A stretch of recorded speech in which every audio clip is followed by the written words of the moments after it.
9:53 on this Wednesday. It's been an Arizona staple since 1947, Wow. known for its delicious food and staying true to its heritage. Yep, embracing the culture and culinary trends of the desert Southwest. The Stockyards, featured this morning as one of Jaime's local loves, the Legacy Edition. Good morning, Jaime.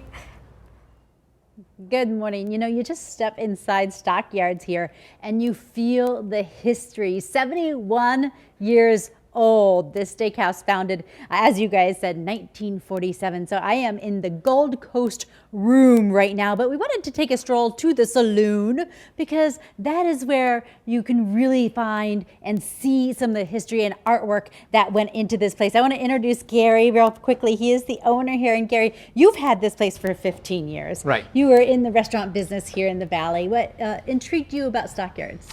The history and Yeah. just how much affection there is for this restaurant in the Valley. Okay, let's walk and do some name dropping. Okay. Tell me about some big names who have been here. Well, John Wayne used to come in. Barry Goldwater was a regular customer.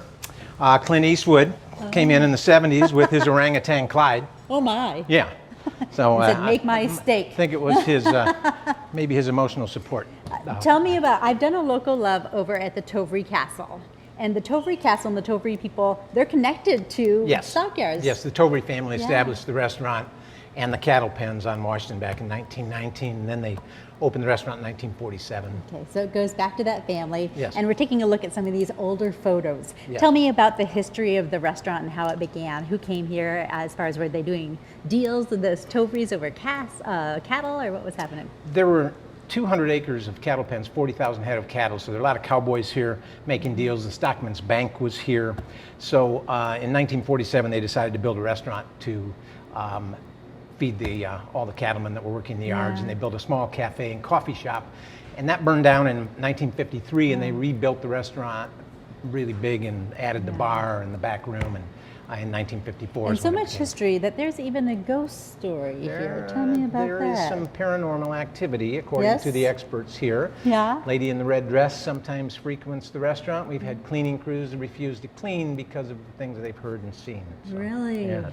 Oh my goodness gracious. So not during mealtime. They're not disturbing me during my No, this meal. is late at night. This is late at night. After, yes. And as we take a look at the bar, the wood is so beautiful and it's hand carved. It's all hand carved. It's on Duran mahogany, close grained Honduran mahogany. It's cherry stained.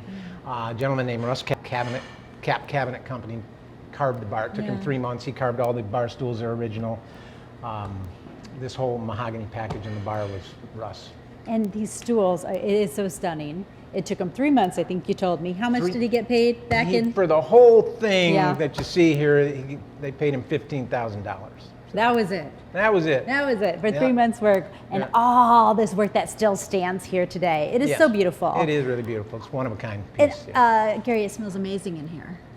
So is there going to be food when I see you again? There is going to be food for you. Because there's something called the Arizona Cut. What's the Arizona Cut? The Arizona Cut is a 24-ounce bone-in ribeye.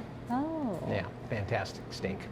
And people really have an affection for this place. Why? They do, multi-generational, just because, you know, we've been here 71 years, so a lot of families have celebrated weddings and graduations and that sort of thing here, so they just keep coming back, and it's just a cool place. And imagine a homecoming at the holidays. A lot of people want to be here Absolutely. when they're back in town. And Absolutely, and Big Connection Day issue, too. Yeah. All right, well, I don't know if Scotty's listening to me, but I was talking about that Arizona Cut, so when I see you again at 9:55, I think it's time for steak at Stockyards. Ooh, yes. Yeah, now we're talking.